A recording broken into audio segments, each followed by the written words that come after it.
அலைக்கும் வரஹ்மத்துல்லாஹி பரகாத்துஹு. பிஸ்மில்லாஹிர் ரஹ்மானிர் ரஹீம். அன்பான சகோதர சகோதரிகளே, எல்லாம் வல்ல அல்லாஹ்வின் நல்லடியார்களே, இன்று நாம் காணவிருக்கும் தலைப்பு இஸ்லாம் ஒரு எளிய மார்க்கம். இஸ்லாம் மிகவும் எளிமையான மார்க்கமாகும்.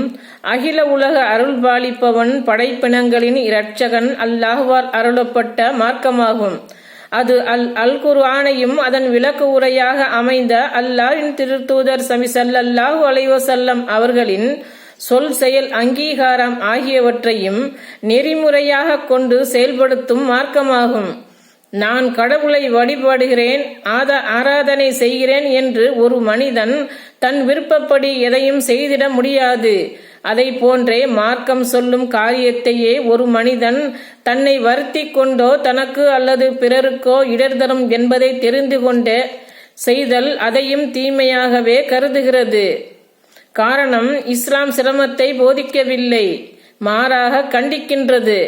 முஹம்மதே, நீர் சிரமப்படுவதற்காக உமக்கு இக்குர்ஆனை நாம் அருளவில்லை, நம்மை அஞ்சுபவருக்கு அறிவுரையாகவே அருளினோம். அல் குர்ஆன் அத்தியாயம் 20 வசனம் 2. அல்லாஹ் உங்களுக்கு எளிதானதையே நாடுகிறான், சிரமத்தை உங்களுக்கு நாடமாட்டான். அல் குர்ஆன் அத்தியாயம் 2 வசனம் 185. உங்கள் தந்தை இப்ராஹிமின் மார்க்கமான இம்மார்க்கத்தில் அவன் உங்களுக்கு எந்த சிரமத்தையும் ஏற்படுத்தவில்லை. அல் குர்ஆன் அத்தியாயம் 22 வசனம் 78. நன்மைதானே, எப்படி செய்தால் என்ன என்று ஒரு காரியத்தை தன் இஷ்டத்திற்கு யார் செய்தாலும் அதுவும் தவறேயாகும்.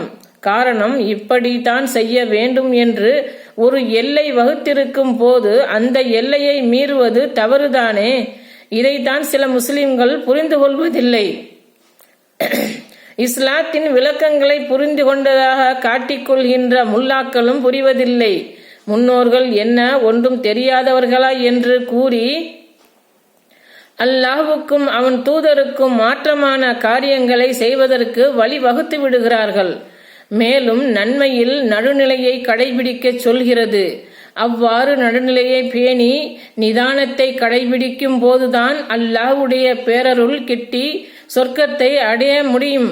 அதற்கு மாற்றமாக செயல்படும் போது துன்பமே தொல்லை தரும் என்கிறது இஸ்லாம். நிச்சயமாக இந்த மார்க்கத்தை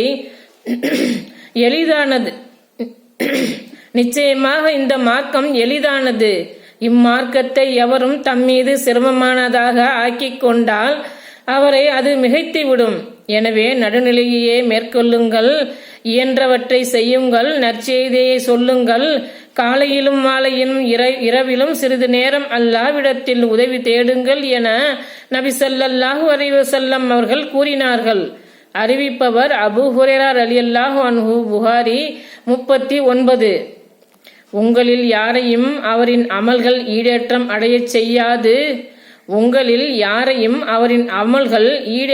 அடையச் செய்யாது என நபி ஸல்லல்லாஹு அலைஹி வஸல்லம் அவர்கள் சொன்னார்கள். அப்பொழுது தோழர்கள், நீங்களுமா என்றார்கள். அதற்கு நானும் அடைய முடியாது என்றாலும் அல்லாஹ் என்னை தன்னுடைய அருளை கொண்டு போர்த்தினாலே தவிர, எனவே நேர்மையாக நிதானமாக நடந்திடுங்கள் என்றார்கள். புகாரி 5673. நம்முடைய எல்லா நல்ல காரியங்களிலும் நபி ஸல்லல்லாஹு அலைஹி வஸல்லம் அவர்களின் சொல், செயல், அங்கீகாரத்தின் அடிப்படையில் நாம் செயல்படும் போது நிச்சயமாக அது சிரமமில்லாத வகையில் தான் அமையும் என்பதில் எந்த சந்தேகமும் இல்லை. அந்த அடிப்படையில் நாமும் வாழ்வை அமைத்துக் கொள்வோமாக. அஸ்ஸலாமு அலைக்கும் வரஹ்மத்துல்லாஹி பரகாத்துஹு.